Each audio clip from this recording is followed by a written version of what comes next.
Hello friends, welcome to my channel rise and shine. नमस्कार, जय जगन्नाथ, जय श्री कृष्ण। आप सब कैसे हैं? मैं तो बढ़िया हूँ। बहुत दिनों के बाद ये लॉन्ग वीडियो लाने की मैं कोशिश की हूँ और जो टॉपिक है वो भी आप देख रहे होंगे, सास वर्सेस बहू का वार। आप ये सोच रहे होंगे कि सास वर्सेस बहू के वार में मैं आप लोग को सास और बहू के झगड़े की कहानी बताने वाली हूँ, तो ऐसे बिल्कुल भी नहीं है। मैं आपको आज बताऊंगी एक कॉमन सी टॉपिक जो हर घर में सदियों से चली आ रही है। सास और बहू के बीच में तालमेल जो है वो सही से बैठती नहीं है, कभी नहीं बैठती है। और आज का डेट में आप जो ये यूट्यूब चैनल, इंस्टाग्राम में, फेसबुक में जो वीडियो देख रहे होंगे, सास बहू एक साथ रील्स बना रही है, पता नहीं अंदर क्या है क्या नहीं है। रील्स में तो सबके बहुत अच्छे से दिखते हैं कि चलो सास बहू कितनी अच्छी से फ्रेंड्स हैं आज के डेट में, कितने अच्छे एक दूसरे को समझ रही हैं। और अंदर की बात भगवान जाने, कौन जानता है। लेकिन ये है कि सास बहू के दिमाग में थोड़ी सी ऊंच नीच आती रहती है, जिसके वजह से घर में थोड़ी सी खुशी भी ऊपर नीचे होती रहती है। तो चलिए आज इस टॉपिक में डिस्कस करते हैं। Let's go.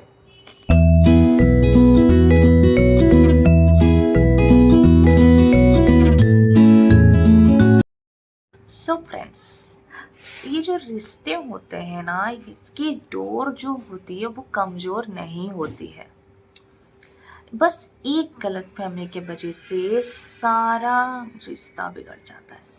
ठीक है, ये मिसअंडरस्टैंडिंग की जो चीज़ है ना, ये हर रिश्ते को बिगाड़ देती है। सिर्फ सास बहू की नहीं, दो कपल्स के अंदर भी मिसअंडरस्टैंडिंग होती है, दो फ्रेंड्स के अंदर भी मिसअंडरस्टैंडिंग होती है, भाई बहन फ्रेंड सबके अंदर ये जो मिसअंडरस्टैंडिंग जब आ जाती है ना, वो रिश्ता पूरा तहस नहस हो जाती है, बिगाड़ जाती है। हर घर के रिश्ते में अलग अलग कहानियां होते हैं, जहाँ सास के तजुर्बे और बहू के जज्बात दोनों कभी टकरा जाते हैं। सही है कि नहीं? सास ये सोचती है कि मैंने इस घर को सालों से संभालते आया है, और बहू सोचती है कि मेरी भी पहचान इस घर से जुड़ी हुई है। तो दोनों की जो तालमेल होती है ना, थोड़ी सी ऊंच नीच हो जाती है। जहाँ दोनों गलत नहीं होते हैं, बस दोनों एक दूसरे के नजरिया से देखते नहीं है, एक दूसरे के नजरिया से सोचते नहीं है। सास अपना एक्सपीरियंस से रहती है कि ये सोचती है कि मेरे से क्या ये ज़्यादा समझदार है, मेरे से क्या ये ज़्यादा दुनिया देखी है, जो मेरे सामने अपना अकड़ लड़ा रही है। और बहू ये सोचती है कि सास बहुत पुराने ज़माने की है, वो आज के ट्रेंड्स या आज के ट्रेडिशंस के बारे में, आज का जो रिचुअल्स के बारे में, आज का जो नियम के बारे में उनको पता ही नहीं है। तो वो उनके ये दोनों जो आ जाते हैं ना, ये दोनों का तालमेल सही से तभी बैठता नहीं है। तो यहाँ पे दोनों को थोड़ी सी एक दूसरे को समझने की जरूरत होती है। आपने तो ये बात सुना होगा, ताली एक हाथ से कभी बजती नहीं है। अगर सास ये सोचती है कि बहू को मेरी बात सुननी चाहिए, और बहू ये सोचती है कि सास को मेरी बात सुननी चाहिए, तो यहाँ पे क्या हो जाता है, वार। तो यहाँ पे ये चीज़ समझनी चाहिए कि दोनों को एक दूसरे को थोड़ी सी समझने की ज़रूरत होती है। ठीक है, जहाँ पे ये बहू अगर थोड़ी सी ये सोच ले कि चलो सास बोल रही है, बड़ी है मेरे से, वो अपना लाइफ में कुछ एक्सपीरियंस जरूर की होगी, इसीलिए आज वो मेरे को ये चीज़ समझा रही है या सिखा रही है। तो थोड़ी सी अगर आप उनका बात मान लोगे तो कहीं भी आप छोटे नहीं पड़ जाओगे। अगर सास ये सोचेगी कि चलो बहू ये बच्ची कुछ समझा रही है या फिर कुछ बोल रही है, जमाने के साथ मेरे को भी थोड़ी सी अपडेट होनी चाहिए, थोड़ी सी बदलना चाहिए, तो चलो उसकी बात अगर मैं थोड़ी सी मान लूँ तो घर में सुख शांति बने रहेगी। तो दोनों एक दूसरे को ये चीज़ दोनों को समझना जरूरी होता है। चलिए मैं आपको एक छोटी सी कहानी समझाती हूँ। एक छोटी सी कहानी है। एक सास और बहू दोनों एक साथ काम कर रहे होते हैं, खाना बना रहे होते हैं। ठीक है, बहू रोटी बनाती है, तो सास कहती है बहू रोटी थोड़ी सी और सेक लो, अच्छी लगेगी खाने में। तो बहू उस टाइम बोलती है कि मेरी मम्मी तो ऐसे ही बनाती थी, हम लोग ऐसे ही खाते थे। उस टाइम सास को आ जाता है क्या, गुस्सा, और शुरू होती है वहीं से कहानी। ठीक है, दोनों में नोक-झोंक, दोनों में गुस्सा, ये उससे बात नहीं करती, वो उससे बात नहीं कर रहा होता है। यही सोचता है कि ये मेरी बात सुनती ही नहीं है, सास को गुस्सा आ रहा होता है कि बहू मेरी बात कभी सुनती ही नहीं है, और बहू को हमेशा ये लग रहा होता है कि ये हमेशा हर चीज़ कुछ भी करना चाहूँ तो मेरे को वहाँ पर टोक ही देती है, इनको कोई भी मेरा काम से सेटिस्फेक्शन है ही नहीं, दोनों के बीच ये चीज़ आ जा रही है। ओके, एक दिन क्या हुआ ना, बहू बीमार हो गई, उसको बहुत तेज बुखार आई। तो बहू बीमार होने के चलते सास क्या की, वो सुबह शाम बहू के सिरहाने बैठी रही, उसके लिए खिचड़ी बनाती रही, उसके लिए दवाई टाइम से उसको देती थी। और फिर उसको बहुत दुख लगता था बहू का वो सिचुएशन देख के, तो वो बोली, बेटा तुझे अगर कुछ हो जाता है ना तो घर पूरा सूना लग जाता है। तो उस टाइम बहू क्या बोली, मतलब वो अपना मन में एक उसको अफ़सोस होने लगा कि मैं मेरे सास को इतना गलत समझ रही हूँ, लेकिन फिर भी वो मेरा कितना ख़्याल रख रही है। आखिर माँ तो माँ ही होती है, अपना हो या किसी और को, माँ माँ ही होती है, बच्चों का हमेशा वो ख़्याल रखती ही है। तो उस टाइम बहू को अफ़सोस हुआ, उसको बहुत गिल्ट फ़ील हुआ, बुरा लगा कि ये हमारी जो झगड़ा है ये सिर्फ़ एक रोटी की नहीं है, ये एक रिश्ते की समझौता की है, ठीक है? तो ये जो कहानी है इसमें ये बताने जा रहे हैं कि जितना लड़ाई झगड़ा कुछ भी हो जाए, आखिर में एक दूसरे के लिए प्यार आ ही जाता है, एक दूसरे के लिए केयर आ ही जाता है, ठीक है?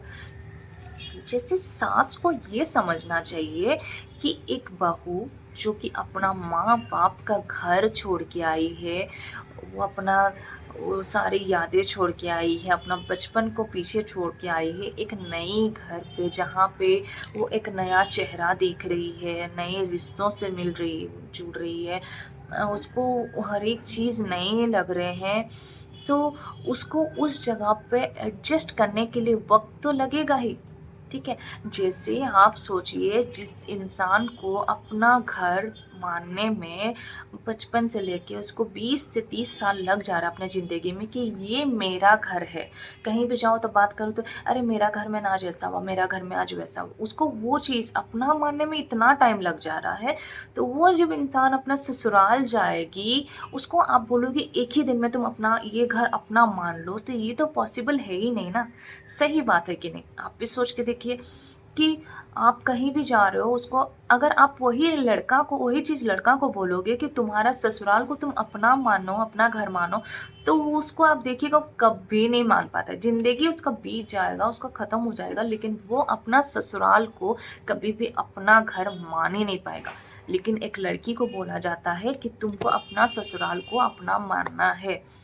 ठीक है, वो अपना 20 से 25 मतलब बचपन से 25 साल तक अपना ज़िंदगी अपना मायके में बिता ली है। अब वो ससुराल शादी करके गई, अब अपना ससुराल को उसको बाकी की ज़िंदगी वहीं पे बितानी है। तो चलो उसको तो वो घर अपना मानना ही पड़ेगा, क्योंकि आगे की ज़िंदगी वो उस घर में बिताने वाली है, ठीक है? उसका मायका से अब जो भी रिश्ता था वो ख़त्म, ठीक है? जब तक माँ-बाप है तब तक वो रिश्ता है, उसके बाद वो ख़त्म। लेकिन उसको आते साथ ही बोलोगे कि तुमको ये घर अपना मानना है, तुमको सारा ड्यूटी टाइम से करना है, तुमको हर एक चीज़ मेरा बात फ़ॉलो करना होगा, वो करना होगा, फलाना करना होगा। वो एक दिन में कैसे समझ लेगी कि ये मेरा अपना घर है? उसको तो वक़्त लगेगा ना भाई। जैसे सास वो खुद भी कभी एक बहू थी, उनको तो ज़्यादा समझना चाहिए कि एक ससुराल को अपना मानने में कितना वक़्त लग जाता है। जबकि वो भी कभी एक बहू थी, वो भी कभी अपना मायके से ससुराल आई हुई है, वो भी अपना ज़िंदगी इस घर में आधा ज़िंदगी बिता चुकी है और आधा ज़िंदगी बिताना बाकी है। तो उनको कितना टाइम लगा इस घर को अपना मानने में, तो उनको वो चीज़ समझना चाहिए कि इसको भी वक़्त लगेगा, इसको भी वक़्त देते हैं, धीरे-धीरे ये सब कुछ सीख जाएगी, अपना मानने लगेगी, ठीक है? उनको तो ज़्यादा समझना चाहिए कि अगर उस चीज़ जगह वो मोहब्बत थोड़ी दे दे, प्यार दे दे, तो वो जो चीज़ वक़्त जो है वो छोटी पड़ जाएगी। सही बात है कि नहीं? ठीक वैसी तरह ही बहू को भी सोचना चाहिए कि जैसे वो उसको दुःख लगता है कि उसके मायके में उसकी माँ सबके लिए दिन-रात मेहनत करके कितना सेवा करती है, सबको खाना टाइम से बना के देती है, सबके लिए टिफ़िन रेडी करती है, सबके लिए कपड़ा धोती है, सबके लिए वो कितना मेहनत कर रही है। तो उसको भी ये चीज़ जो दुःख लगता है कि भी फील होता है कि तुम्हारी माँ के पास काश तुम भी जा पाती, वहाँ पे उसकी सेवा कर पाती, वैसे ही तुमको भी ये याद करनी चाहिए कि तुम्हारी सास भी किसी की माँ है और तुम भी किसी की बहू हो। तो तुम उसी जगह अपनी सास को भी थोड़ी शिद्दत से अगर अपनी माँ मान लोगी और उसकी सेवा कर लोगी तो उस घर में सुख शांति बनी रहेगी। अगर सास अपना बेटी और बहू में फ़र्क करना छोड़ दे और एक बहू अगर अपनी माँ और सास में फ़र्क करना छोड़ देगी तो वहाँ पे रिश्ता और वो घर स्वर्ग बन जाएगा। रिश्ता तो अनमोल होंगे ही और घर भी स्वर्ग बन जाएगा। तो अगर सास और बहू के बीच में प्यार सही तरीके से तालमेल से चलते रहे तो घर में सुख शांति हमेशा बनी रहेगी। सही है कि नहीं? छोटा सा शायरी बोलती हूँ, थोड़ा सा समझौता थोड़ा सा प्यार बस वही है सुकून का सार। अगर दोनों में हो जाए समझौता तो बस वो घर बन जाएगा संसार। अगर सास और बहू के तालमेल सही से हो जाए तो वो घर पूरा संसार बन जाएगा। ठीक है, अगर आपको ये शायरी भी अच्छी लगी तो थोड़ा सा लाइक और कमेंट तो जरूर कर दे, ताली तो बनती है। ठीक है, कहते हैं जहाँ इज्जत होती है वहाँ मोहब्बत खुद चल कर आती है। सास और बहू के रिश्ते जो होते हैं वो झगड़े और हार जीत की नहीं होती है, उसकी खेल है ही नहीं। ठीक है, वहाँ पे समझ और संस्कार के मिलन होती है। रिश्तों को समझने के लिए जरूर वक्त लगता है लेकिन तोड़ने के लिए बस एक लफ्ज ही लग जाते हैं। इसीलिए अगर दोनों के बीच प्यार सही से बने रहे, अगर एक दूसरे के जज्बात को दोनों समझ ले तो वो घर में हवा की ठंड नहीं, वो घर में ठंड भी कम पड़ जाएगी। सही बात है कि नहीं? अगर आप सहमत हैं तो एक लाइक जरूर कर दें। ठीक है, तो आखिर में मैं बस इतना बोलना चाहूँगी, अगर सास और बहू दोनों एक दूसरे के जज्बात को समझ ले, एक दूसरे के प्यार को समझ ले तो दोनों के बीच प्यार की रोशनी रहेगी और झगड़े की साया कभी नहीं पड़ेगी। तो गाइस आज के लिए बस मैं इतना बोलना चाहूँगी, सास और बहू के जो तालमेल है वो एक हाथ से नहीं बजते हैं, दोनों को सही से इक्वलिटी वो लोग को देनी चाहिए। और दूसरी ये बात, जो ये एडजस्टमेंट और ये कॉम्प्रोमाइज़ की जो बात आ जाती है, अगर ये चीज़ लाइफ में थोड़ी सी कोई कर लेगी, अपने अंदर भी अप्लाई कर लेगा, जैसे कि मान लो फॉर एग्जांपल आप भले ही बाहर नौकरी कर रहे हो, आप बड़े आईएएस ऑफिसर हो, लेकिन आप घर जब आते हो आपके लिए आपका गुरु और आपसे बड़ा सिर्फ आपके माँ बाप ही होते हैं, चाहे वो अपने माँ बाप हो या चाहे वो आपके सास ससुर हो।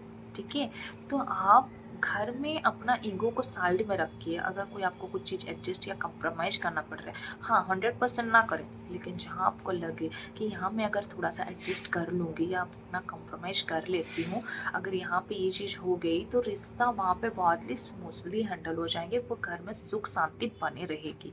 आप भले ही बाहर में नौकरी करते हो, बाहर में अपना ईगो दिखाए, बाहर में एटीट्यूड रखे, लेकिन घर में आपका गुरु आपसे बड़े सिर्फ और सिर्फ आपके माँ बाप ही है। इसीलिए ये चीज़ ध्यान में रखिए कि कहीं पे ये एडजस्टमेंट और कंप्रोमाइज की वर्ड आ जाती है ना, तो इससे आप भागे ना, इसको आप इग्नोर ना करें। अगर अपना लाइफ में ये कहीं पे एप्लीकेबल होना चाहिए थोड़ी बहुत, इसको आप प्लीज़ अपने अंदर अपने रिश्तों में यूज करें। क्योंकि आप भी टीवी सीरियल में देखते होंगे या फिर सोशल मीडिया में देखते होंगे, तुरंत ही कहीं पे अगर एडजस्टमेंट या कंप्रोमाइज की वर्ड आ जाती है वहाँ पर रिश्ता तुरंत टूट जाता है। वहाँ पे वो चाहे कपल की हो, चाहे पेरेंट्स की हो, चाहे सास बहू की, वो घर टूटता ही है। ठीक है, तो ये चीज़ लाइफ में अगर आप थोड़ी सी दूर कर देंगे तो आपके घर में सुख शांति हमेशा बनी रहेगी। So love you friends, Radhe Radhe. अगर आपको मेरी वीडियो पसंद आई तो ज़रूर लाइक करें, प्लीज़ कमेंट तो बनता है, इतना मेहनत से मैंने इतनी सी कहानियाँ बताई आपको, थोड़ा सा कमेंट बनता है, लाइक ज़रूर करें और सब्सक्राइब करना बिल्कुल ना भूलें। Radhe Radhe and bye bye.